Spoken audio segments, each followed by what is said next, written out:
Hey everyone, before we start today's episode, I wanted to quickly tell you about the membership drive that I am doing on patreon.com/FireTheseTimes to celebrate over 2 years of this podcast. If we hit the goal of 100 new supporters at $5 or more a month or 50 a year, I'll be able to hire a producer, which would give me more time to focus on the research and interviews and actually start releasing 2 episodes a week instead of 1. If you become a supporter, in addition to getting early access to all episodes, you will also have access to our monthly hangout, in which myself and everyone else who supports this project come together and chat about pretty much everything.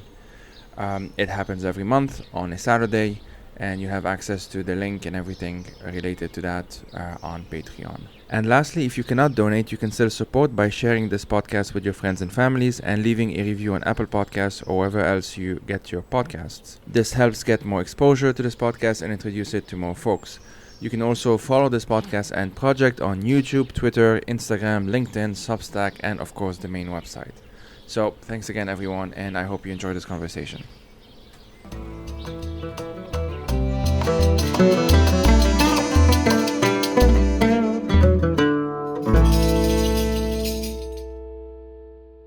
I'm Efe Levent. I am the editor-in-chief of Mangal Media. It's an online publishing platform that's kind of recently turned into a physical publishing platform as well for like the past 2 years. We started out in 2016, and we've been kind of like publishing essays, usually with a lot of artwork, with artists and writers from what we call the periphery, which is kind of perspectives that are like left out from kind of mainstream Western discourse, I guess.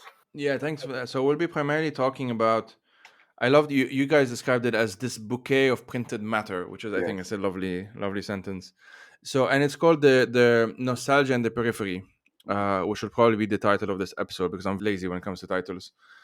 And talk to us a bit about the project, like as you know, get into as many details as you want, and then I figured we'll talk about more broadly like how we think of nostalgia, how we think of the periphery, and how we think of both at the same time, essentially. Really, the seed of this idea got planted a long time ago, maybe around 2017, 2018, when I was talking to a friend who was talking about like how the idea of nostalgia, especially in the kind of Levant world, was being kind of used as almost kind of like a propaganda tool for despotic regimes like post Arab Spring, because there was like a lot of sentiment that's kind of like, oh, like during before the revolution, like life used to be normal. We used to go about our daily lives, and a lot of outsiders I have seen do that also, like Turkish people who had kind of like visited Syria pre-Arab Spring. They would be like, "Oh my God, life was so different back then. Look at what happened to the country now, etc., etc." And there was kind of like a really rose-tinted image. I mean, there's obviously a reason for why these people decided that they wanted to have a revolution. It wasn't as wonderful for them as it is imagined. So that kind of started it, and then we kind of started thinking about like how, although nostalgia is something that makes us feel good, which is something valuable in itself. Like feeling good is a good thing. Like nobody's kind of trying to say that like nobody deserves to feel good or whatever. But maybe we could try to like have like a collection of writing that can also be critical about this idea of nostalgia. So we started 2 years ago. We started online essays on our blog called Nostalgia in the Periphery, and we started collecting like people's memories of childhood, etc., etc. For every time I say etc., etc., I feel like you shake. Um, well, we started collecting these essays, and at some point, I got into touch with people who are like into serigraphy prints and things like that. And we talked about like whether we could do something together. And the first thing that came to my mind was to do like a print version of Nostalgia in the Periphery, because that print method with the amount of colors that you can use is perfect uh, for publishing a material that is kind of going to be sentimentally impactful. Yeah, so let's just unpack this a bit. As I said, like there's sort of two main themes, I guess, or at least two that we can focus on. Hmm. Nostalgia on the one hand and the periphery. and putting them two together is very interesting. So let's see if we can sort of do that.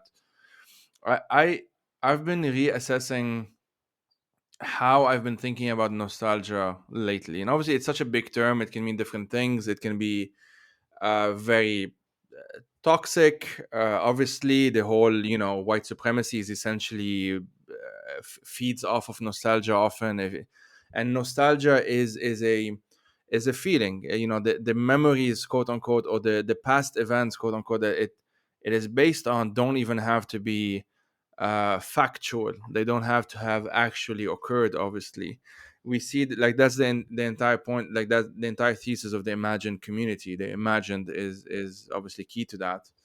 Um, in Lebanon, obviously, I'll focus on that because part of my PhD is one of the chapters is on nostalgia.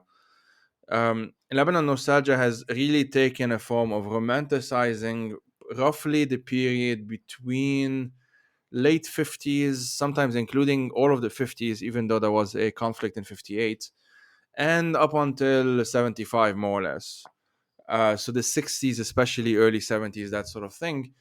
And it's romanticized as, Lebanon was opening up to the world. It was the so called Switzerland of the Middle East. Beirut was the Paris of the Middle East, that sort of thing. And it was very much a product.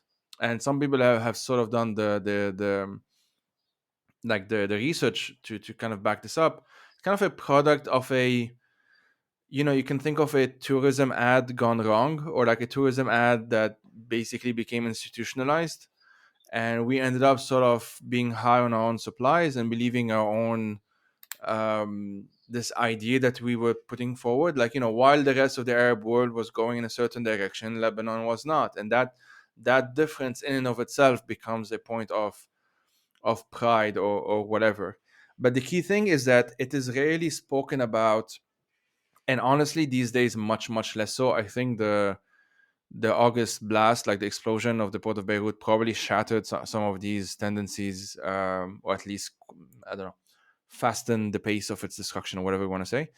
Um, but what I was saying is that even before that, it was rarely talked about in detail. Like the details didn't matter as much. It's almost like I think of it as like trying to paint a picture, but not having all of the brushes for it. Like you approximate a certain idea of what you think the past was, because when you do that, you're sort of saying something about the present. And this is what interests me about nostalgia, is that it's not actually about the past. The nostalgia is very much a thing about the present by definition, since you're thinking about it, or you're being nostalgic in the present moment. You're not being nostalgic in the 1800s, you're being nostalgic today about the 1800s, um, or the idea of the 1800s that you think existed.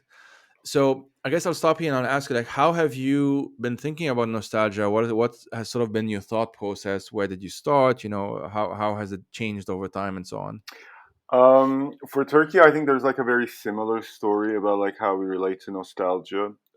There's definitely, for example, an aspect of, like you said, Lebanon. They considered themselves to be kind of like separate from the rest of the Arab world. That's kind of like special. In Turkey, there's a similar thing about like having considered themselves to be different from like the rest of the Middle East, or maybe like different from like the rest of the Muslim world. Because like Hmm. Turkey has secularized kind of like in the 1920s. After the First World War, there's been like an independence war, etc., etc. So a lot of people are kind of like really proud about that history. It's an ideology called Kemalism. I'm not going to get too much into detail about that. Just the thought of it kind of makes me tired. Um, so there is that kind of aspect to it.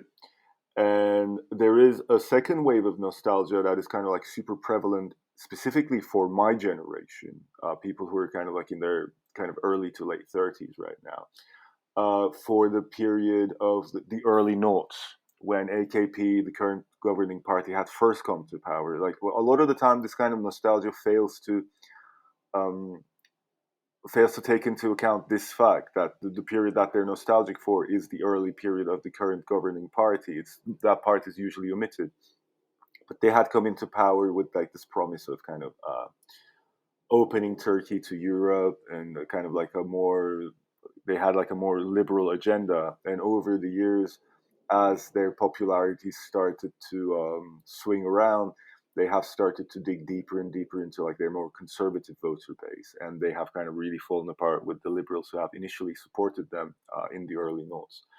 But yeah, in the early noughts, there was this period in Turkey, especially in Istanbul, and especially the Istiklal Avenue, which is kind of like super famous for being the cosmopolitan heart of the city. There was kind of like a flowering of a live music. There was a flowering of places where alcohol is consumed. There was kind of this thriving of the Turkish middle class secular lifestyle that was happening there. And now Istiklal Avenue is a place. It's a place where people from all over the world come. And since the Arab Spring, also a lot of immigrants communities. It's a place where they have started hanging around as well. And while from like a broader perspective, Istiklal Avenue is fulfilling its purpose as being kind of like the beating heart of like every community who calls Istanbul a home. For a lot of people who are stuck in the early noughts, they feel like their specific way of life is being systematically destroyed by the government who doesn't want them to be there. So they associate a lot of recent immigrants with a government policy of desecularizing Turkey. It's almost kind of like there's almost like a conspiratorial turn in there, and there is a nostalgia for that as well. And that is something that was my main kind of like plug into nostalgia. While I understand why a lot of people really appreciated this period, because myself included, I mean, I have benefited um, from the changes that happened in that period as well. But I'm also like much more excited about the changes that are happening right now because for the first time, Turkey feels like it is in the specific region that it is in. Like before, it used to be a place where like Western tourists would come and observe what the Orient is like. But now, like it feels like we are part of like the Middle East also, not just kind of like a window front for like Western tourists to come and see belly dancing. So I was kind of interested in looking into that. Part of me does understand why these people are so nostalgic about this period, and part of my own self is kind of nostalgic about this period, but I also going to be critical about it. So one thing that this makes me think of is that there is a reason for nostalgia, which we already mentioned, and we also said like its impulse can be one thing, good, bad, whatever, but and it's also its results can be something else. So we know, for example, that there are forms of nostalgia where maybe someone has good intentions, and even in their kind of nostalgic remembrances or whatever you want to call it, they don't have any ill meaning, strong ill meaning feelings towards the other or what have you, but it's politicized in a certain way and it's framed in a certain way that effectively it can do damage. When in and by damage I mean like hurt other people essentially. In Lebanon, like the reason why there is this specific nostalgia is obviously because in 75 there was the outbreak of what would then be called the Civil War or the Lebanese Wars for 15 years.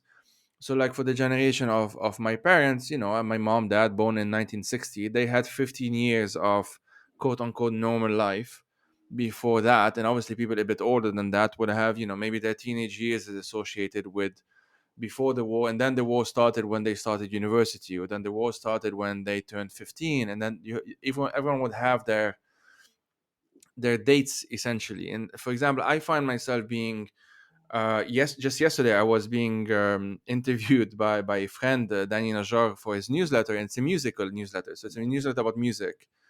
And he asks questions like, what's a song that you know makes you nostalgic, or what's a song that you go to it for your feeling or reminds you of home or something like that. Mm. And I said probably like one of the Mashroor Layla songs or something like that. And I was thinking about it as to why. I mean, I like the band and I like some of their early albums and even late. Like I like it and stuff, but it doesn't. I don't. I'm not the kind of person that really has a band that you know I like more than everything, or a song or what have you, or whatever. But it's because of when I started listening to them. I was at university 2010, 2013, a very specific period that for the rest of the Arab world, for example, you know, it's obviously the Arab Spring and everything that followed it. So by no means like a period of time that you would only associate with positive feelings. And I mean, even in my case, it wasn't entirely positive, but there was that sense of, you're an undergrad, you're with friends, you do your plans and whatnot, you kind of devil may care attitude or what have you. Although that was never entirely my thing, but a bit of that.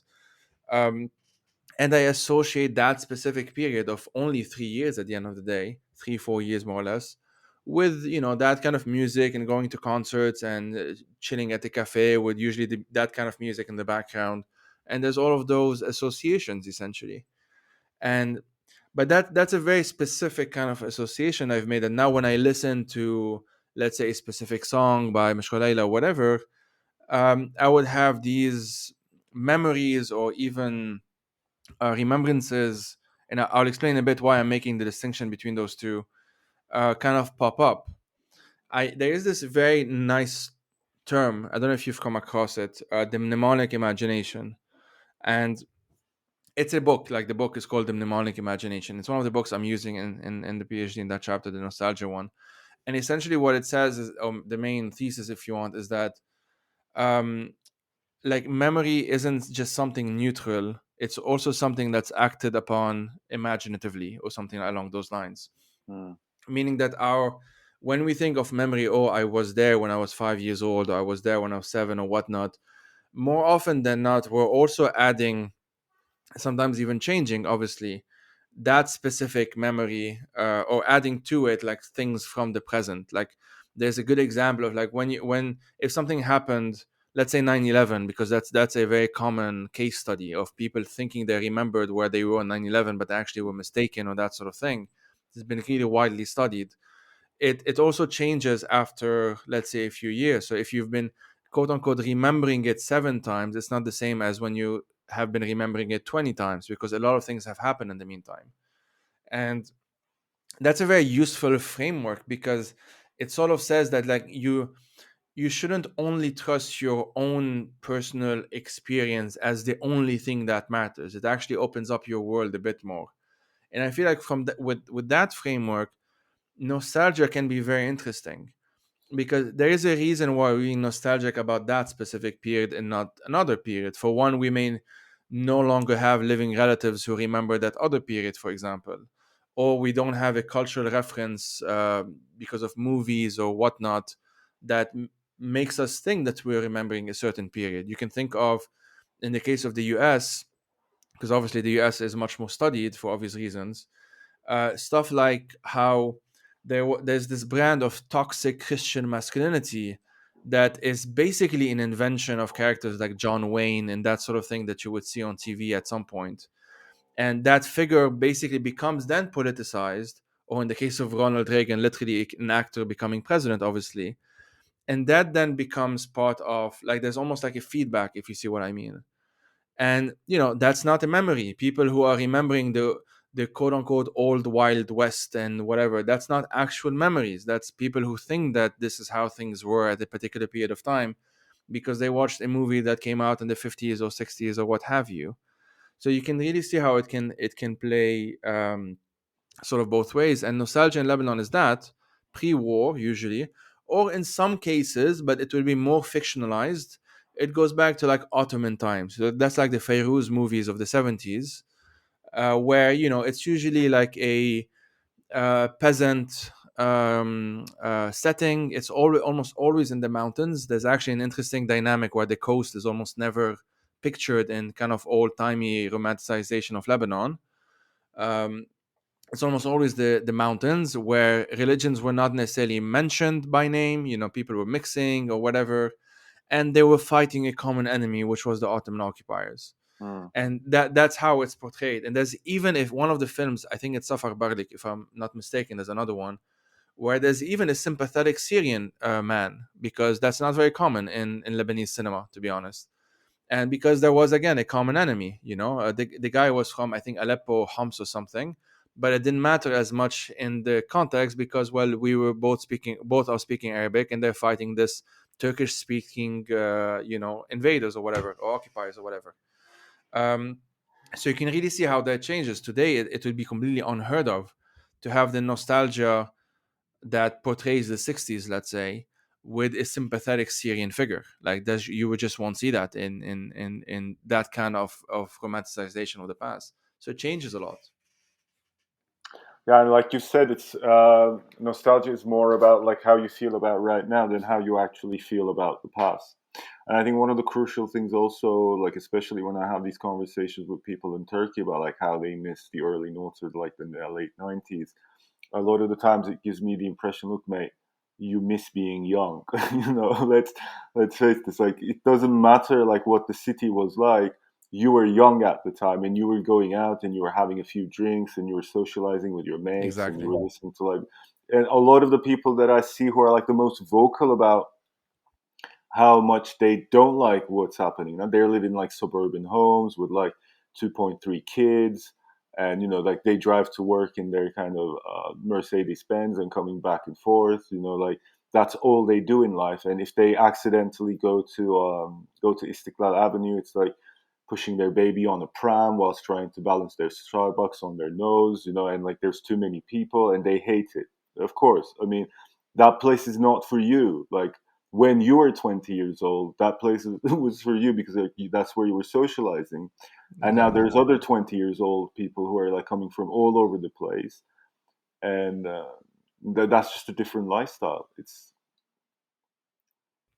It's funny because it surprises a lot of people when I say, or what other people also say, like there are lots of folks in Lebanon who are nostalgic about the war periods, and they talk about it a lot. You see this in the movies. There's this amazing scene in Ghassan Salahab's Phantom Beirut, which, as it happens, I shared it on Instagram yesterday, and it's about a one of the main characters being interviewed, like she kind of speaks to the camera, interviewed in quotations. I didn't say this out loud.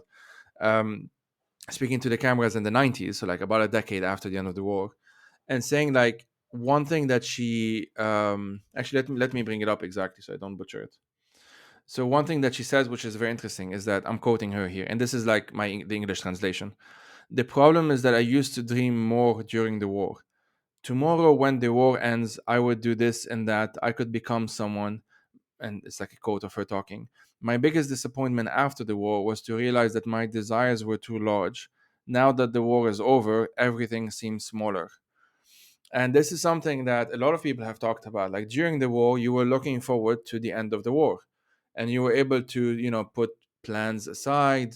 You're able to say, well, I cannot, I'm not gonna learn the piano now. I will learn it in 5 years. I can't do this or that now. I can learn it in 5 years. I can do this in 5 years or whatnot. And obviously, life catches up to you when it's actually done. And then in the 90s, you also had other things to do or whatever. And it's also the fact that there was a regularity, not always, of course, but there were periods during those 15 years, which is a long period of time at the end of the day, where you almost knew more or less where to go and where not to go. You knew when the electricity would cut off, and you knew when you had electricity. And you knew that, for example, I'm making a scenario up that, between 6 p.m. and 9 p.m. on a Friday, there won't be anything because of whatever evening prayers or something regular was happening, and it was almost like this understanding that nothing major or nothing violent will happen in that period of time. And so during that period of time, you would go and visit some friends, you would play board games, play chess, play what have you, have a drink, have a coffee, what have you, and then you go back to your house, and you might stay in the house for the rest of the evening, and maybe a different kind of routine would establish itself. And the familiarity of it often trumps the fact that this situation objectively wasn't a good situation. It was obviously a bad situation, but the familiarity is a very strong. We almost like we strive for something that's familiar, something we can recognize, and especially a familiar that we can place ourselves in. Like as I said, like my early, few years of the past decade wasn't because it was an amazing decade. By no means, could you make that argument. But for me personally, I was okay, or at least relatively speaking. I had some financial difficulties, but I was able to see some friends, and I was able to have some kind of life, and you can hang out, that sort of thing. And the hanging out is really important. So the other thing is that I the reason why I've been reassessing nostalgia is because it just never goes away. It just never does, and it just changes. Like people have different kind of detail. The details of that nostalgia changes, but there's always this whole good old days feeling that changes. That remains constant despite the fact that the details of it can change. And it's like that movie, and I hate that I'm going to mention Woody Allen here, but it's like, Midnight in Paris, and it's always like, oh well, the 1920s were the good old days, and then you go to the 1920s because they had this weird thingy going on, and in the 1920s they were saying, oh, the 1890s were the good old days or whatever. The good old days are, it's like the grass is greener on the other side kind of thing. But there's like two sides of this, and maybe we can get into this a bit more. There's like individually, and this can change from individual to individual, but then there's politically, like how is this transformed on a national scale, or on a political scale, on an electoral scale, on a whatever scale, like on a scale in which it is more likely to affect other people's lives, especially.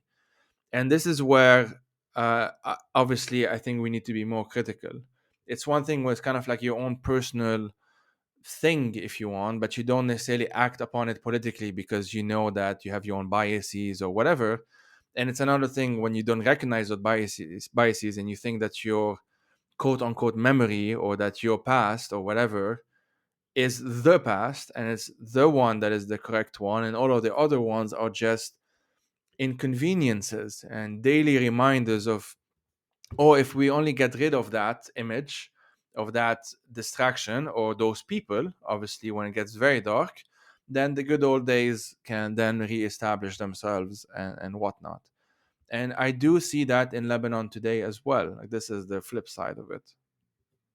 I feel like even from like the very personal perspective of like how we remember things, especially what you were talking about earlier in terms of like we always remember something in different ways at different stages of our lives.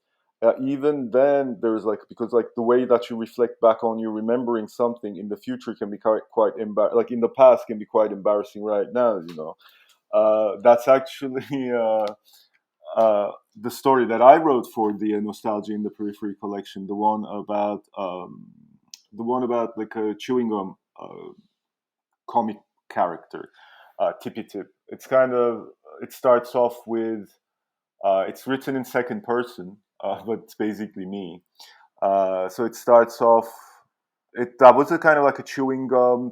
How to talk about it? Like it's a story that's kind of like wrapped around the chewing gum, and like when you unwrap it you chew the chewing gum, and there's like usually like maximum 3 frames, sometimes just 1 frame of like a comic strip, and there would be like this kind of silly looking character doing like silly things.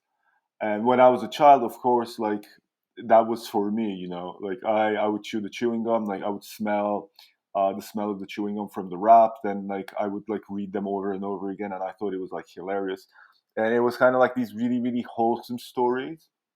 Like he would come up with like this weird device to kind of solve an everyday problem, or he would have some kind of like I don't know, like he would kind of like shower with a fire truck's hose, things like that.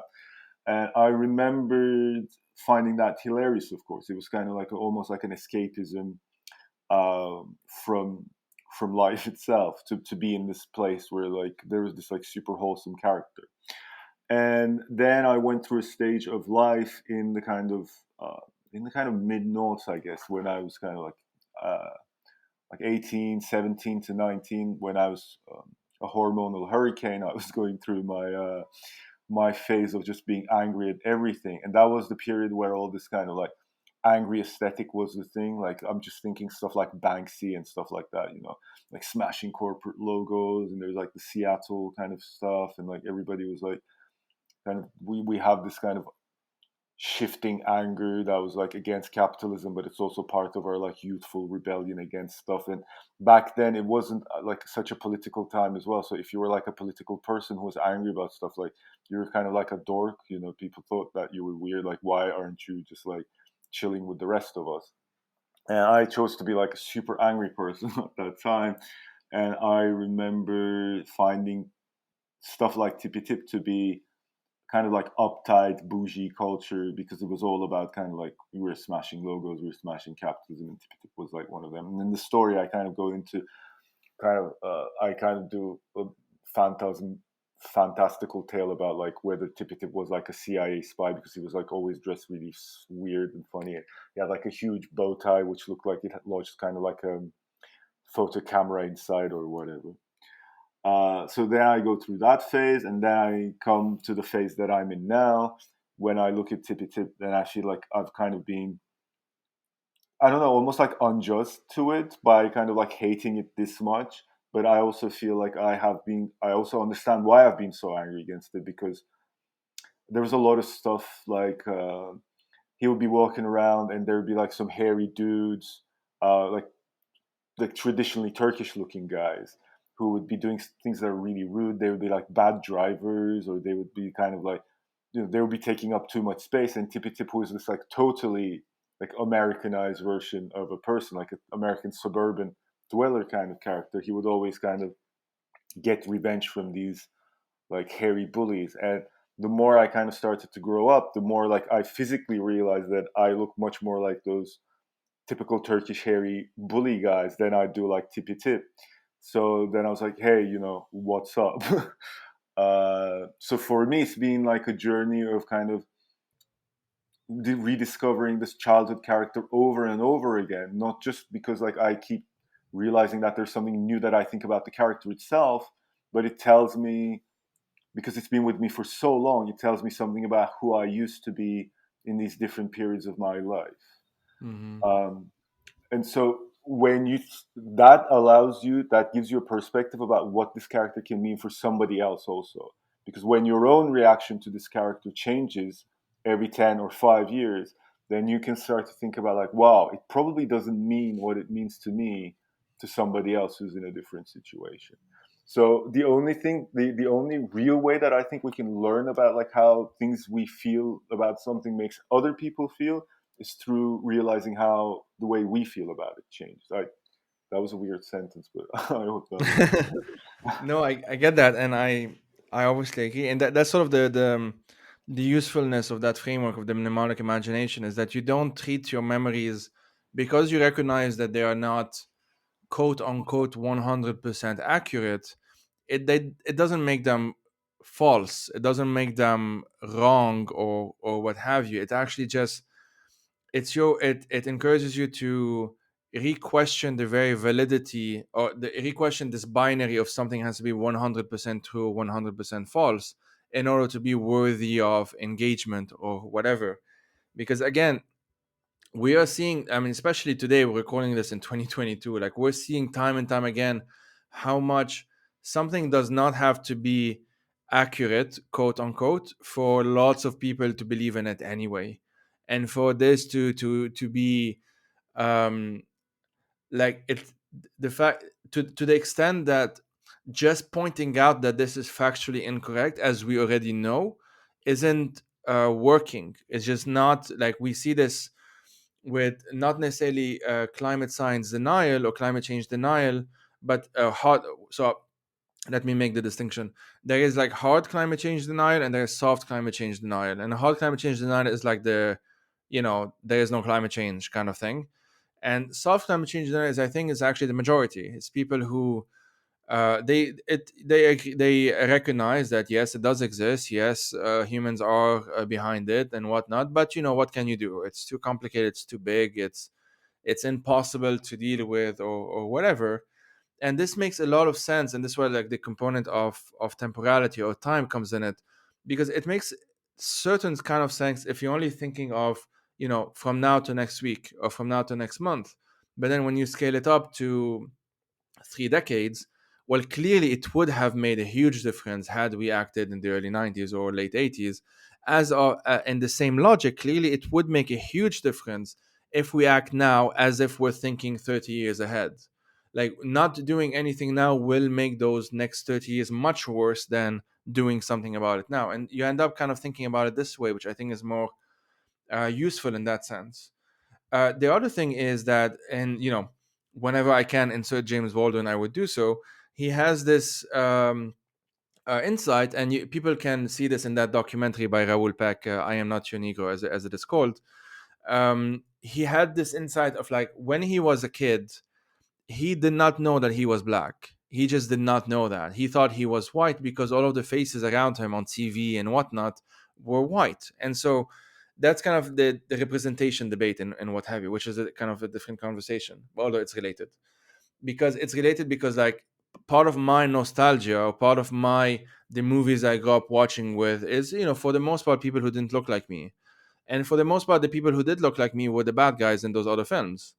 And it's kind of this very it's a and I hate to be used, it's not schizophrenia in the literal sense, but it's schizophrenia in this cultural sense. We usually think of schizophrenia as like multiple personality disorder, which is obviously not schizophrenia, but I'm using it as a cultural shorthand here of like, it's not you, and this enemy or this bad person in the movie is not you, but there's also no one who looks like you that's a good person, and therefore at some point you internalize it in one way or another. It's almost inevitable. And for him it was that he did not know he was black until the world told him that he was black, and he had no association. It's a bit different than my case, but he actually had no association of blackness as a negative thing, because he grew up in a black family in Harlem, and obviously the faces around him mostly black. And it's only on TV that he at some point started realizing that they were talking about him. And he gave that example of, I think it's Gary Cooper, if I'm not mistaken, or possibly John Wayne. It's one of those cowboy types shooting, basically having a battle, a war against Native Americans. And he thought that he was Gary Cooper or he was John Wayne because he didn't know better, essentially. It's at some point that he realized that, well, he's actually the Native American in that story. In that context, he's closer to the Native American than he would be to a John Wayne figure. And that's a form of violence. Like that's a form of the movies that now when we watch them, and I think a lot of us wouldn't want to watch them, but I think it could be an interesting social experiment to do so, although we would have to be mentally ready for it, to watch a lot of those films that came out right after 9/11 and right after the invasion of Iraq in 2003. A lot of them were what we would consider like really far right propaganda. Like we would really acknowledge and identify it as such today, of in the sense of like the Muslims were just this one character and everything was just this binary, and not there were any kind of nuance is basically apologia of terrorism or what have you. And I think I'll speak for myself, looks at this now and finds it very, very hostile, very odd, very out of place. But obviously 20 years ago, that was a dominant thing. That was the thing that most people were talking about and whatnot. And so I say this because I'm wondering, at what point with the internet, because that's one main thing that has changed, where memories are no longer just something that happened in the past that you cannot access immediately. Now you can, in one way or another, the past can be accessed in that sense. And so something that happened, that's called the memification of everything, something that happened 10 years ago can feel as present as something that happened last year, because of the way we're archiving it in our memories is more or less similar now. It's all images and videos and audios and memes and whatnot. It's no longer just like that separation between my quote unquote memory and this other mediated form of the past or whatnot. The clear separation, although it was never a strict binary, I think has been eroded a bit more. And this is where obviously liquidity and all of those concepts kind of come into place, I think. But I'll stop rambling on this. Uh, I think among what you said, the first thing that kind of really bubbles my emotional cauldron is the whole 9/11 stuff. Like I was, how old was I? I'm born in 1984. I was like 17 when that happened, and I was going to like an international school in Ankara, Turkey, and like a lot of my classmates were Americans, and a lot of our teachers were like Europeans and Americans as well. But like we were in Turkey, and I immediately remember being kind of being associated, or like associating myself actually with the bad guys, because like we were kind of like I was kind of already getting into leftist politics, and I was already kind of like against U.S. imperialism or whatever. And I saw that, although like I hate having to reaffirm this every time because because it just like needs to be over. Although of course I condemn the attacks, but of course I do. But I just I hate having to say this all the time. Anyway, I do, but I also felt part of me has also felt like a strange sense of like justice was done. Like I think there's a lot that I need to. There's a lot of emotional stuff that needs to be unpacked there because like justice does not have to be taken in this kind of form. Uh, but yeah, and as I grew up, like I kind of like studied abroad, and as a white passing person, like I could actually completely erase the traces of like Middle Easternness from my appearance, but I always chose not to. I always chose to like leave a big ass beard that's going to scare off white people and just kind of like dress like a certain kind of way, Yeah. and talk kind of way like uh, sometimes I even got into this kind of thing of pretending that I am the kind of Muslim that they're afraid of, just for like just to set up my own boundaries, you know. And but then it just kind of made me realize that like the most important thing is not scaring people. The most important thing for me is to like be who I want to be. Mm-hmm. And so I think a lot of these times, like these memories can almost kind of like be an obstacle into being who you want to be, like because you're just in an endless dialogue with this machine that's always trying to describe you as one way or another, as either like the evil horrible Muslim or the assimilated good Muslim who can have a drink and can eat pork. Mm-hmm. I feel like I need to perform one or the other, but I just don't want to care about this. I just want to be who I want to be, you know. Yeah, no, I obviously, for me, there's the added dimension that I don't even come from a Muslim background, and how growing up there was always there it's felt at least this kind of two choices to have to make. Either you throw the Muslims under the bus, or you by actively declaring that you're not one of them, or by basically risking being thrown, under the bus alongside them, if you see what I mean. And obviously this is something that when I was young and I wasn't really thinking about it, like I would not describe 9/11 or the 2003 invasion as major events in my personal life. The major events in my personal life were like the 2005 assassination of Hariri and the 2006 war between Israel and Hezbollah, 2008 stuff, and then obviously things that followed after that. But even more, so that kind of is the political background, I would describe it. And then more recently, obviously 2015 and 2019. So fairly recent stuff, I would say. But okay, so that's kind of like nostalgia in depth in some sense. I'm wondering if we can now switch to the second bit, which is like the periphery aspect of Yeah. it. Well, for those who don't know, obviously I've spoken about this a number of times and whatever. But for those who don't know, what do we mean by periphery in this context? What are we talking about? Um, it always kind of like pains me to describe this because I think that describing yourself as like having like coming from the periphery, I think the one of the key things is kind of like a realization that you don't matter as much as you think you do. I think the primary thing that I incorporate in this definition of periphery is this realization that there is a part of the world where culture is produced and where culture is consumed. And a lot of the times, especially when I was growing up, probably not as much right now. That's why nostalgia and the periphery kind of like mix into a particularly interesting combination. Because when I look at more like younger Gen Z kids in all over the place, I can see that there's kind of like a renaissance of like more like local cultures that are kind of that can claim much more space than they used to when I was growing up, like 20 years ago.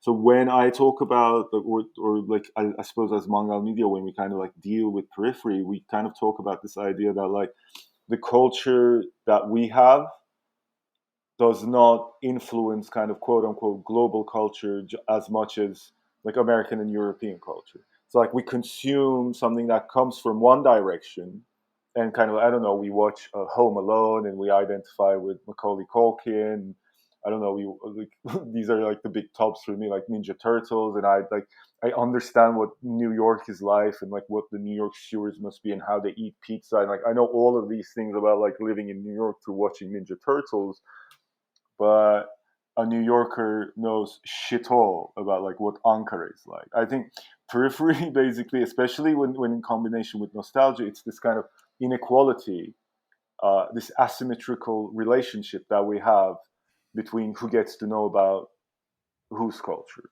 essentially. Mm.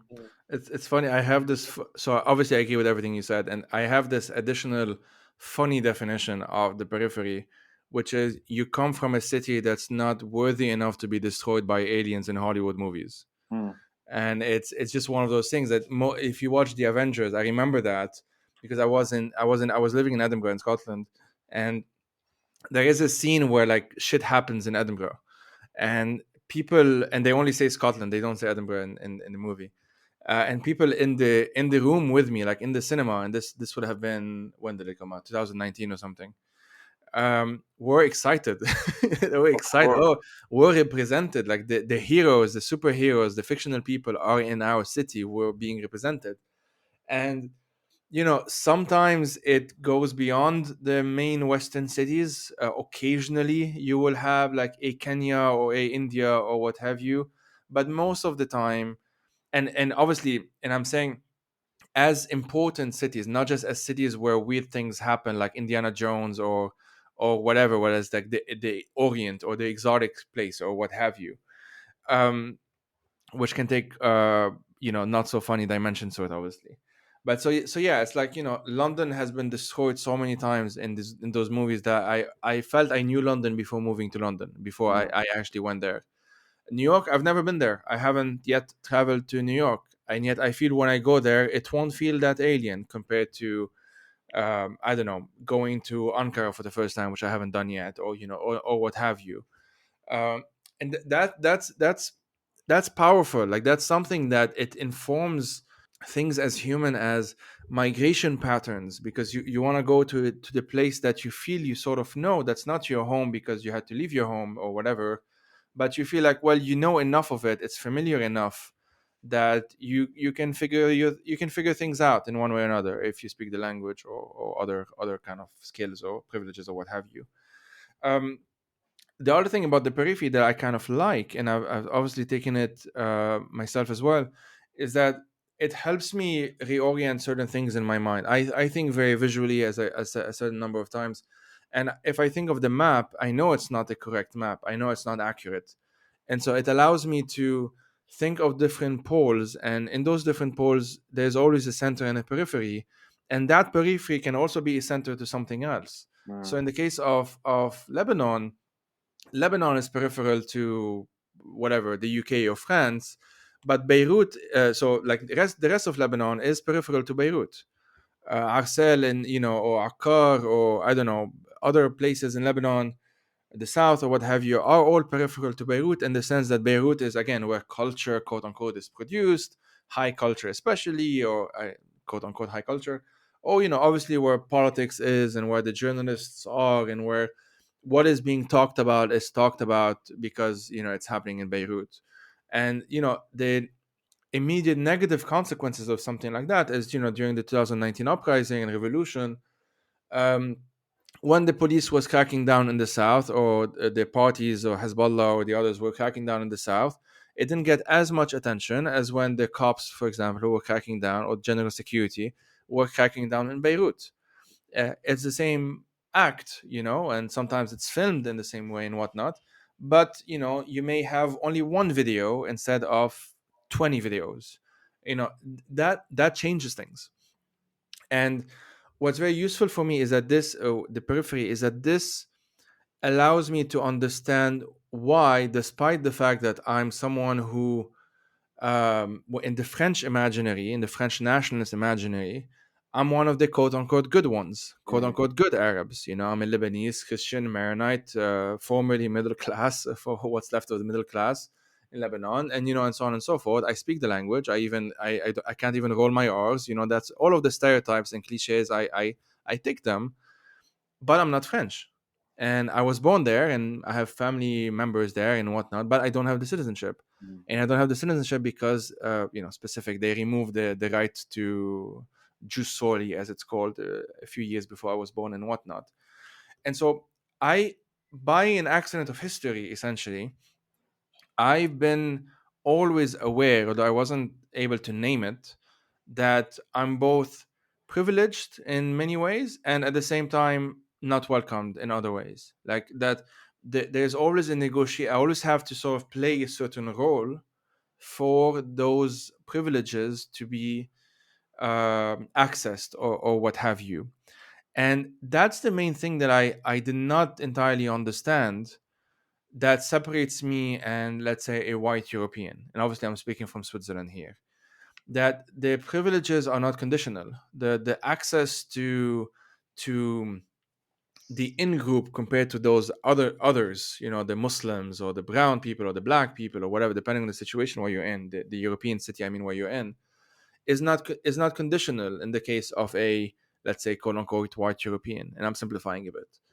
um, and that's something that's very useful to understand, because it makes me understand, like, now when I'm in a situation where I'm surrounded by only white people, let's say, before I mean, like, let's say 15 years ago when I was a teenager, I may act as if I'm one of them. I may pretend as if I'm one of them. And that which comes with excluding the same kind of people.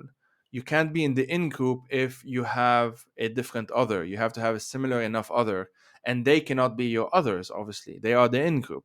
The other has to be someone that cannot fit in your in group unless they themselves fit a certain number of criteria, usually uh usually sorry, usually around, like, erasing a part of themselves in one way or another, or a part of the culture that they come from, or the country that they come from, or something very visual maybe, or whatnot, but definitely some kind of erasure in one way or another.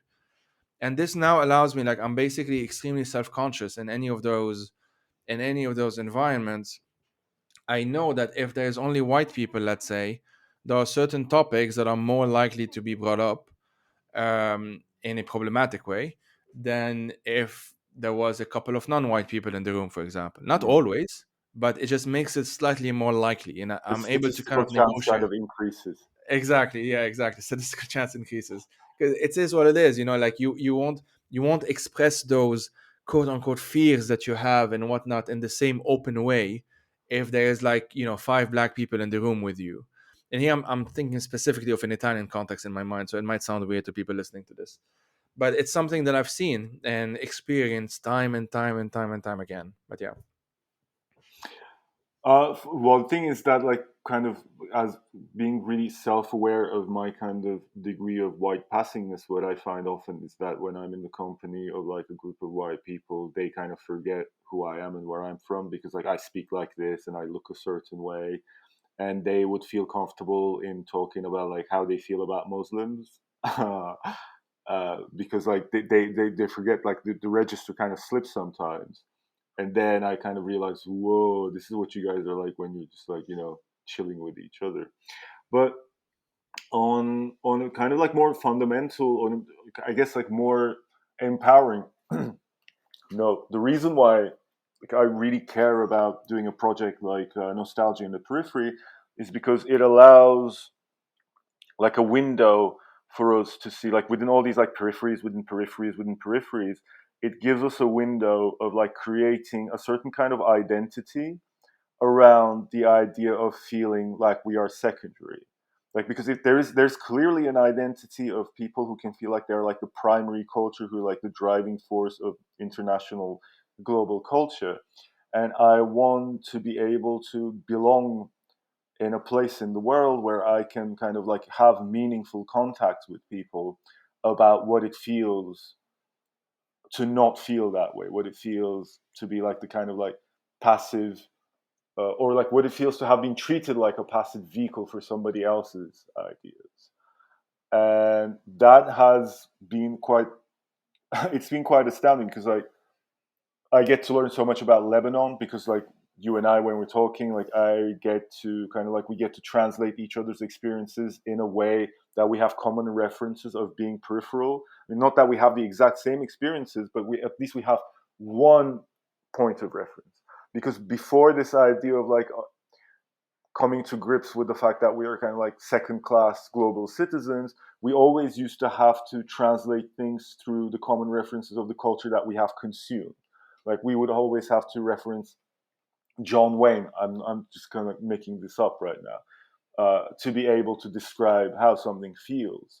Now, like the more we kind of develop a common language around what it feels like to be peripheral, now we can have those collective symbols. And I think in the future, uh, that might become unnecessary. But it's really good to be able to have like a new set of references that we can do kind of like group therapy around. Okay, and so now let's try and like put them together. We spoke about nostalgia and we spoke about periphery. Do you think there are like, how would I say this? Are there specific nostalgias in the periphery?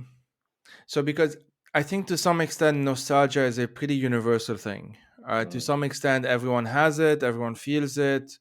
The details obviously change whether you're in, I don't know, Sweden or Turkey or Lebanon or New Zealand or whatever. But to another extent, there is something that changes maybe on the consequential level, or something like the nostalgia that, I mean, to be very blunt about it, Americans feeling being nostalgic about something is something I need to know about. Like I need to be aware of what kind of tropes and whatever are being, or let me rephrase that, like what kind of culture war, for lack of a better term, is being talked about now in the US, because it's the US, it's a nuclear power, superpower, what have you. A Donald Trump 2.0 comes to power, this will absolutely affect my life whether I want to or not. And this is my way of kind of preparing or being vigilant, or whatever, mentally preparing myself anyway, compared to, for example, I don't quote unquote need to know what Libyans were nostalgic about in the 70s. I happen to know that because I want to know that, but I don't need to. It won't necessarily change my life in the immediate sense, or I think it doesn't. Let's say, or most of us think it won't, um, because of power and politics and geopolitics and how just the world is today. The thing is that I'm wondering is that nostalgia and the periphery can be one of those, um what's the term, I'm probably going to use the wrong word here, but kind of like spoilers in global politics. What I mean by that, and here I'm Russia is not a peripheral country by that definition, but let's kind of use that example, or let's use Ukraine, which would count as a periphery here. um the sort of imaginings that are in Ukraine, the sort of like the recent past, resisting the Nazis, being part of the Soviet Union, and then having at the same time as that, like a problem with Russian imperialism, or a problem with Russian supremacy and ethno chauvinism and all of that. Those are certain things that, for the most part, are ignored, were and still are to some extent ignored in the West. For example, they're not. It's not part of the sort of the cultural register of things that quote unquote matter.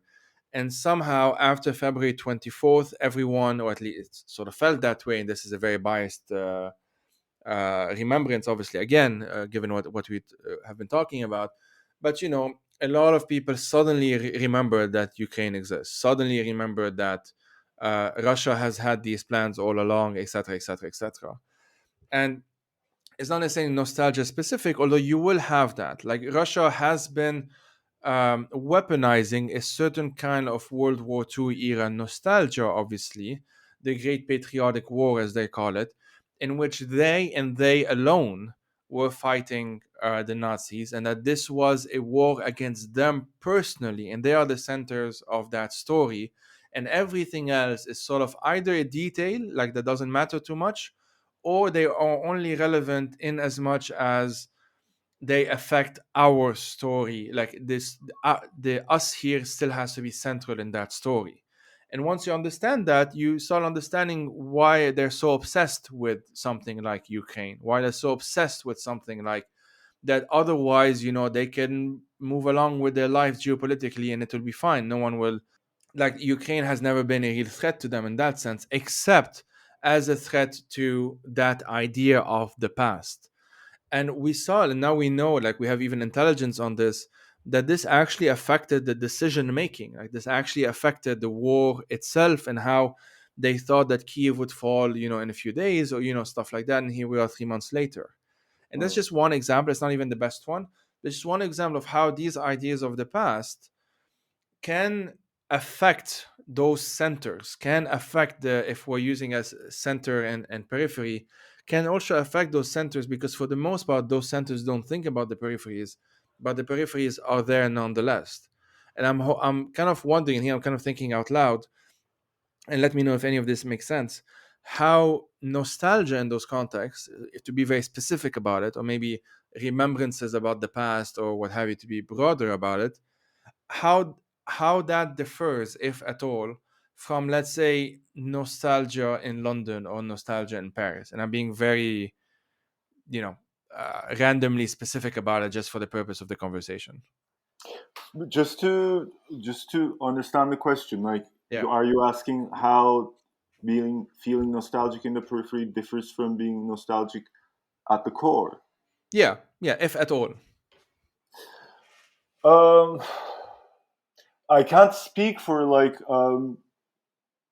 a sense of nostalgia that's not temporal. Also, I think the time period is kind of crucial here as well. Like, I am mostly thinking about the kind of nostalgia that millennials feel. Like, I think Gen Zs are going to feel a much different kind of nostalgia. Gen Xers and boomers have their own kind of Mm-hmm. like really different nostalgia. But as the millennial generation, I get the feeling that we have grown up in a period of time in which what's kind of euphemistically understood as global culture was like at its peak, you know. So for this generation of peripherals, I think our experience of nostalgia is very much intertwined with this idea of a world that we understood to be collectively getting by together, okay, but underneath this kind of, what was the name for the Pax Romana, or like Pax Americana for kind of like period, because we all ate McDonald's and we all drank Coca-Cola and we all went to watch Pretty Women with Julia Roberts. Like, we all were exposed to this idea that eventually, like, the world was, it seemed like it was traveling in a direction where all our differences would kind of like slowly melt in this kind of like ideal multicultural like fantasy. I think that's how people kind of imagine the world, at least until 9/11. And even after that as well, there was this kind of like feeling that, oh, globalism is going to melt the boundaries and there's going to be this kind of like our differences are going to matter less and less. And after about like 10 to 15 years of this ideology, we have come to a point where like everybody wants to own up their identity a lot more now. And we who have grown up in this kind of, in the halcyon days, in the golden days of this kind of like global ideology, we have like a very specific way in which we differ in our sense of nostalgia from people in the center, because we thought that we were going to be in the center once. I mean, at least I did. Like, if I can speak English well enough, if I can acquire that cultural capital to pass myself off as like a citizen of the world, quote unquote, then like the doors would like open for me. And I have realized that this is not quite the case, because it's a moving target. The more you kind of like assimilate into this like so-called global culture, the more they expect you to. Like, at some point, it's not enough that you understand their language, it's not enough that you understand their symbolism, but at some point they expect you to condemn the things that you had before you acquire this global culture. So they expect you to detach from what you used to have before. And this is why, like, I always feel really weird when I say, of course I condemn the 9/11 attacks, because this has always been one of the crucial key strategies of like forcing you to exclaim that you are not the Muslim that they are afraid of. So the expectation keeps rising, and we have come to a stage where the world that we've dreamed about has not materialized. And they had not dreamt of a world like that because they already had all the opportunities. It was us who wanted something more out for our lives, and we just couldn't get it. And we're disappointed and angry. Yeah, no, actually, that's a very good, very, very good point, and thanks for framing it this way. It's really that, like, those of us in the periphery, or what have you, and here I'm just rephrasing what you said, basically, or re-summarizing it. We were sold a certain idea of the world in which we may become one day if we behave, if we might put it this way. Um, Exactly. the core, or we might, we might have our own Avengers, or we might have our own whatever, and there's always that sense that all of the main players in that game that we're calling let me rephrase that, the main actors or the main ideas that we have, like there's a very odd reason as to why I still think of, let's say, the Nordic countries as part of the West and as part of those things. And part of it is because, well, there's IKEA, or there's Nokia, or there is those kinds of references that I grew up with in one way or another, that it's almost like it lodged itself in some part of my brain and it associated itself with all of those other things. And that can, that's a double-edged sword in many ways, and that actually flattens the differences between those places and whatnot, but that's a different conversation. um all right, well, we can sort of start wrapping it up slowly, and usually what I do is I ask folks to recommend 3 books, if that's okay with you, that 3 books that you recommend to our listeners, maybe on this topic, maybe on any other topic, it doesn't really matter, any kind of genre. And yeah, we can have final thoughts after that if you want. Sure. I mean, I'm going to do four because, like, today, like, we basically talked about a book. It's Yeah. Nostalgia in the Periphery that we have published. Like, not that I published it, but I totally recommend it.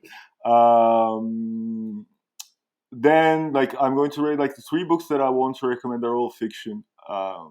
Recently, I got into audiobooks, uh, which for me is like the perfect way of consuming fiction, and I've been like consuming a lot more fiction than I used to before that. So the number one book that I want to recommend is Hanya Yanagihara's People in the Trees. That's the last book that I've finished. It's about this kind of like anthropological expedition to this kind of Pacific island where they discover a turtle that makes people immortal when they eat it. And it's about like being like having been trained as an anthropologist as well, and kind of like being interested in semi-speculative fiction that's not like too deep into like the speculation, but it's almost like kind of credible. I thought it was like a fascinating book. The second book I want to recommend is The Time Regulation Institute by Ahmet Hamdi Tanpınar. It's kind of like a classic of modern Turkish novel writing. It's also kind of like that level of speculativeness is always something that fascinates me, something that feels credible, but it's also kind of like really outlandish. It's about the founding of this uh, fictional institution back in the supposedly in the 1940s, 50s in Turkey called Time Regulation Institute. So they walk around the streets and asking people to see their watches, and if their watches is kind of like off by 5 minutes, they give them a fine. So like it forces everyone to have their watches like in synchron, because like it's kind of mm, it's a metaphor for modernity and how modernity is enforced, and it says a lot about like the recent history of Turkey, I think. And the final book that I want to recommend is Interior Chinatown by Charles Yu. This might have been recommended before because it's like a really recent book. It's written in a movie script format. It's kind of like it's a novel about it's really difficult to describe. It's a novel about how like East Asians and Chinese people are represented in Hollywood, and it's written itself as a TV script. I think the author Charles Yu was like among the people who wrote that TV show about the Wild West, where they go to the Wild West where like everybody's robots and things. I forgot what it was called. It was a pretty good show, especially the first season. Tempted to Oh, think the of one with Anthony Hopkins. yes, Westworld was it? Westworld, yeah, yeah, yeah. Westworld, yeah, he was one of the writers of Westworld. So he writes it in TV script format, and it's kind of like the whole thing is a metaphor for like how Asians are represented in Mm. in cinema. That was a really good book too. Amazing. Thanks for that. I read the first one. I haven't read the other two. Ah, you read Uh, People in the Trees. I have, yeah, yeah. That's like Yanagihara's most underrated novel, I think. Her other novels, they are like huge on Goodreads, but this one was Mm. kind of like a bit overlooked. I really like that one. I haven't read the other ones. Yeah, yeah. No, I really like that one. I read it a few years ago. It was recommended to me by independent bookstore guy in bookseller in Edinburgh, and I really enjoyed it. And I read it after that. Um, okay, well, I mean, we can now kind of wrap it up. Are there any thoughts that you like, any questions you wanted me to ask, or sort of things you wanted to kind of close on or whatnot? And feel free to also mention, like, the usual pluggables, basically. Where can people find you, find Mangal Media, that sort of thing? So yeah, I'll just kind of like end up by briefly summarizing at least the format of nostalgia in the periphery, because it's kind of like a confusing format. You can get it from our online store, from mangalmedia.net, and it's basically like a collection of prints, and they're kind of like limited edition, and so a lot of them have been printed on in serigraphy format. uh, it's 5 different kind of like stories, some fiction, some personal essays about like what it feels to be nostalgic in the periphery. um, yeah, I just thought I'll summarize what this is about, and not much else. Amazing. Well, if always good to speak. It was a pleasure also.